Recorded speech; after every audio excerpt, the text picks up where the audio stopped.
When people ask me how we got about balancing the budget when no one else had been able to do it, the answer I give them, I think, sometimes surprises them. It's called listening to the American people. It's a lesson I learned first from Abraham Lincoln, who said at Gettysburg in his famous address that he wanted government of the people, by the people, and for the people. And Lincoln was brilliant at paying attention to public opinion, listening carefully to the American people, leading them, but leading them within a framework where he understood their values, their hopes, their dreams. This was reinforced for me by having the opportunity to work with President Ronald Reagan. I had first began studying Reagan in 1965 when he ran for governor.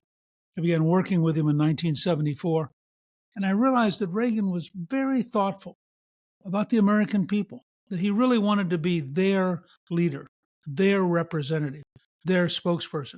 You really see it when you read or watch his farewell address in January of 1989, when he says, looking back, people say that I won great victories, but that wasn't true. Every victory I won came because of you, the American people. It was your voice, your effort, your commitment that made the difference. And I think that's the spirit, both in which we wrote the contract with America, in which every single item was 60% approval or higher, and the spirit in which we entered the process of negotiating for a balanced budget. We knew that the keys were pretty simple. We had to have tax cuts and regulatory reform to re-engineer the whole process of getting the economy growing, producing revenue not by raising taxes, but by raising incomes, by having more people doing more work at higher pay. And that then, of course, led to more revenue. Second, we knew that we had to have very profound reform. And again, we looked to the American people. The American people overwhelmingly, 90%, favored reforming welfare. They really didn't believe, and they don't believe today, that able-bodied people should get money or food stamps or anything else for doing nothing. And so there was a deep commitment among the American people that the time had come to have a work requirement, to get people to think about going to work, rising, doing better, having a better income. We followed that. We passed welfare reform. It was amazingly effective. First of all, it turned every welfare office in the country into an employment office. Second, it meant that people quit taking money from the taxpayer and became a taxpayer and began putting money into the Treasury. The states in particular really had a huge windfall profit from the way in which welfare reform worked. And it led to more children leaving poverty than any other time in American history because their parents went to work, their incomes went up, they had a better life and a better future.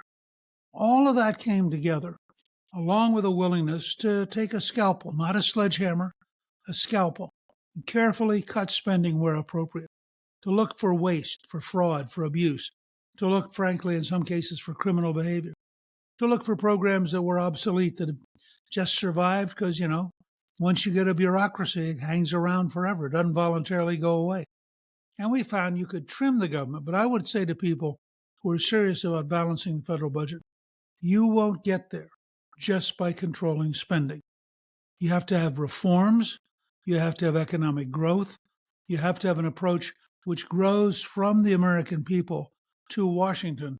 It doesn't leave Washington and go to the American people. So I think the country's ready. The country knows we need to get back to a balanced budget. The country knows that welfare once again has grown uncontrollably. The country knows that there's a huge amount of waste in the federal system and that we have an obligation to reach out and to find ways to cut out that waste, to cut out the fraud. When you learn, for example, that the state of California by itself probably had $20 billion, not million, $20 billion in unemployment compensation that was stolen. In many cases, stolen by prisoners in the state prison using the state computer system. Now, you can't make this stuff up. Why should you, the taxpayer, or why should I, the taxpayer, have to pay extra taxes so some crook sitting in a California prison can steal it. These are the kind of changes people want, people expect, people deserve. And if you make enough of those kind of common sense changes, you end up with a balanced budget, which brings down inflation, lowers interest rates, creates a stable environment for more economic growth, more jobs, more take home pay. And that's why I think it's important for Republicans in Congress and Republican presidential candidates to really focus and talk about economic growth, real reform, and a balanced budget. My new book, March to the Majority, is now a bestseller and is available at Amazon and Barnes & Noble and retailers everywhere. Get it today by clicking on the link in the description below.